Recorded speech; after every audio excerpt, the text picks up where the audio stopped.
वैसे तो बड़ी सिंपल सी चीज़ है कि हम लोगों को ये समझने की ज़रूरत नहीं होनी चाहिए या फिर होनी चाहिए। इस पर भी डिबेट हम कर सकते हैं कि कंज्यूमर और कस्टमर में क्या डिफरेंस होता है। बट अगर हम लोगों को ये बात पता होती है तो उसके फायदे भी काफ़ी होते हैं। तो आज हम लोग थोड़ा सा समझने की कोशिश करेंगे कंज्यूमर और कस्टमर में क्या फ़र्क होता है। तो नमस्कार दोस्तों, मैं धीरेन्द्र शर्मा, आपका दोस्त, आपका होस्ट, सर्टिफाइड फाइनेंशियल प्लानर, स्वागत करता हूं आपका एक ऐसी जर्नी में जो हम सभी को एक नॉर्मल कंज्यूमर से समझदार कंज्यूमर बनाती है।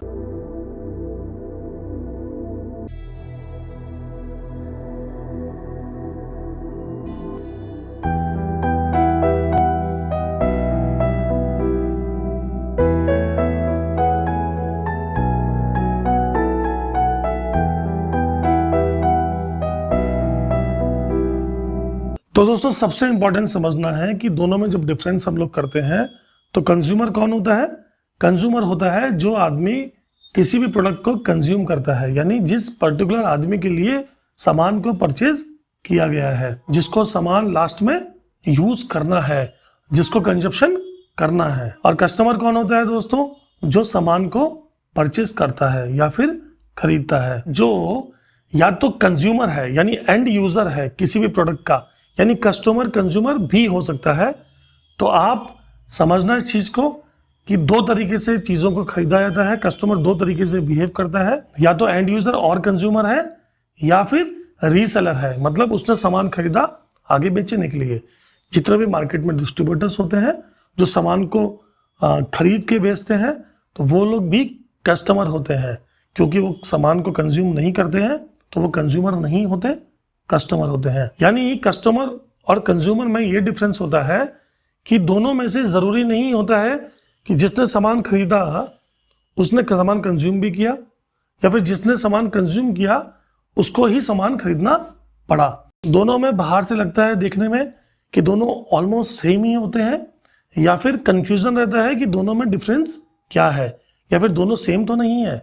नहीं होता दोस्तों, दोनों अपने आप में ही बिल्कुल डिफरेंट लोग होते हैं। मार्केटिंग के हिसाब से या कंपनीज कोई भी सामान जब बनाती है तो उनके दिमाग में बिल्कुल माइंडसेट क्लियर होता है उनका कि हम ये सामान कंज्यूमर के लिए बना तो रहे हैं, पर उस सामान को खरीदेगा कौन। यानी जब कोई भी कंपनी कोई प्रोडक्ट मार्केट में लॉन्च करती है तो वो दोनों के लिए अपना माइंडसेट लेके चलती है और दोनों के हिसाब से ही प्रोडक्ट को बनाती है। यानी कंपनी ने प्रोडक्ट तो एक ही बनाया, लेकिन उसके दिमाग में, उसकी मार्केटिंग रिसर्च में दोनों की इंपॉर्टेंस अलग अलग होती है ना दोस्तों। इंटरेस्टिंग। आप सोच नहीं सकते हो कि कंपनी कितना रिसर्च करती है सिर्फ ये चीज समझने में कि हमारा कस्टमर कौन है और कंज्यूमर कौन है। यानी सिंपल और एक ही प्रोडक्ट में मार्केटिंग रिसर्च कंपनीज की कहती है कि हमें ये चीज कस्टमर को भी ध्यान रखना है और कंज्यूमर को भी ध्यान रखना है। आप सरप्राइज तो नहीं हो गए? आप तो सोच रहे होगे यार हमें तो पता ही नहीं कि कस्टमर और कंज्यूमर में फर्क इतना ज्यादा होता है और कंपनी जितना ज्यादा मार्केटिंग करती है। अब दोस्तों, हम समझते हैं कि इन दोनों में जो डिफरेंस है उस डिफरेंस की गहराई कितनी है, क्यों इतना ज्यादा इंपॉर्टेंट है कंपनीज के लिए दोनों में रिसर्च करके डिफरेंस क्रिएट करना या डिफरेंस समझना, ताकि वो अपने प्रोडक्ट्स को बहुत अच्छी तरीके से मार्केट में लॉन्च कर सके या फिर अपने प्रोडक्ट्स की ग्रोथ को कंटिन्यूटी में बरकरार रख सके। तो कंपनीज के लिए बहुत ज़्यादा इंपॉर्टेंट होता है कि कौन सामान खरीदने के लिए जा रहा है और सामान किसके लिए खरीदा जा रहा है।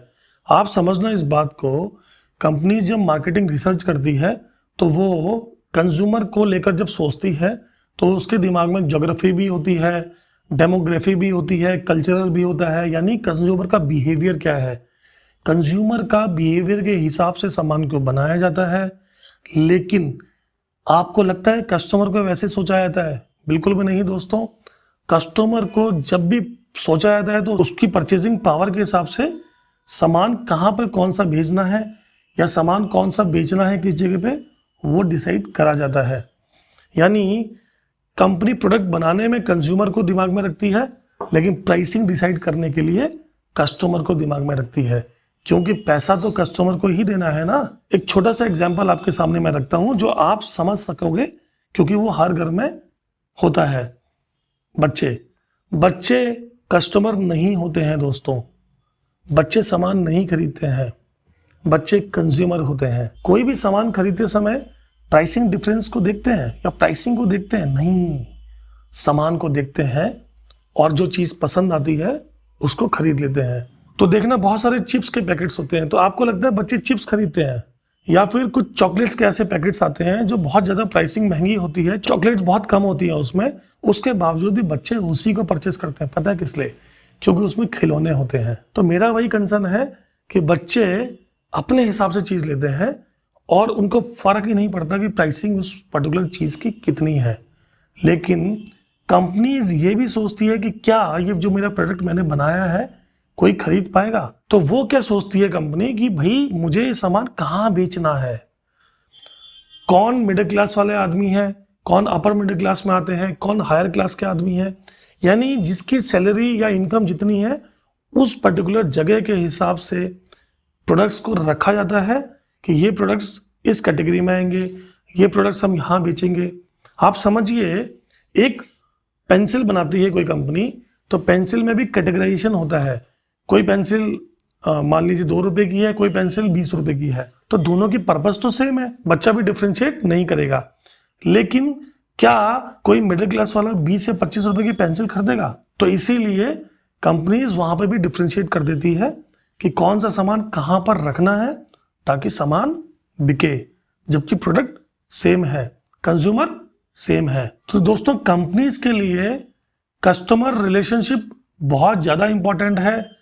कुछ भी वो लोग स्कीम्स वगैरह निकालते हैं, कुछ भी चीज़ें करते हैं, कस्टमर रिलेशंस को मेंटेन करने के लिए वो पूरी जान लगाते हैं, कस्टमर सेटिस्फेक्शन के लिए जान लगाते हैं। लेकिन कंज्यूमर के लिए प्रोडक्ट बनाया जाता है, end of the day use किसको करना है? तो मेरा सिर्फ कंसर्न ये है कि जो हमारे बच्चे हैं वो सबसे बड़ा एग्जाम्पल है इस चीज़ के लिए जो मैंने आपको बताया, डिफ्रेंशिएट करने के लिए कंज्यूमर और कस्टमर में। अब सबसे इंपॉर्टेंट फैक्टर क्या है जो हमें समझना ज़रूरी है कि हमें क्या फ़र्क पड़ता है कि मैं कंज्यूमर हूँ या कस्टमर हूँ। ये तो हमारे से तो मतलब ही नहीं इस चीज़ का कि मुझे क्या फ़र्क पड़ना है यार, मैं सामान, मुझे समझ में आता है, मैं सामान परचेस करूँगा, नहीं समझ में आता नहीं परचेस करूँगा। तो मुझे क्यों जानना ज़रूरी है कि मैं कंज्यूमर हूँ या फिर कस्टमर हूँ? सबसे इंपॉर्टेंट आपका बिहेवियर होता है। कंपनीज जब आपके पास कोई प्रोडक्ट लेके आती हैं तो आप अगर समझ जाओगे जिस दिन की आप कस्टमर भी हो और कंज्यूमर भी हो, तो आप कंपनीज को वो प्रोडक्ट बनाने के लिए नहीं एनकरेज करोगे जो प्रोडक्ट्स आपको चाहिए नहीं। आप कंपनीज को वही प्रोडक्ट बनाने के लिए एनकरेज करोगे या मोटिवेट करोगे जो आपको चाहिए। कंसर्न ये है कि कंपनीज मार्केट में डिमांड्स भी क्रिएट करती हैं। आप सिर्फ कंज्यूमर मत बनिए या फिर सिर्फ कस्टमर नहीं बनिए। आप ही कंज्यूमर हैं, आप ही कस्टमर हैं, आपको ही पैसा लगाना है, आपको ही उसको यूज करना है। तो दोस्तों, मुझे लगता है कि मैं आपको ये छोटा सा डिफरेंस बता पाया हूँ कंज्यूमर और कस्टमर के बीच में। जो डिफरेंस वैसे तो बहुत ज़्यादा बड़ा है क्योंकि दोनों के दोनों आदमी एक ही हो सकते हैं, लेकिन दोनों के पर्पस अलग अलग होते हैं। तो मैं आपको ये नॉलेज दे पाया हूँ और हम लोग उस जर्नी में, जो जर्नी हमारे एक नॉर्मल कंज्यूमर से समझदार कंज्यूमर वाली है, उसमें थोड़ा सा और आगे बढ़ पाए हैं। तो दोस्तों, अगर आपको मेरी ये वीडियो पसंद आई है और आपको लगता है कि इस वीडियो से कुछ आपको नॉलेज मिली है, तो इसको लाइक करिए, शेयर करिए और चैनल को दोस्तों सब्सक्राइब करिए। अगर आप चाहते हैं कि सबसे पहले आपको मेरी वीडियोस मिलें या फिर नोटिफिकेशंस मिलें, तो बेल आइकन पे घंटी बजा दीजिए। तो नमस्कार दोस्तों, जय हिंद, जय भारत।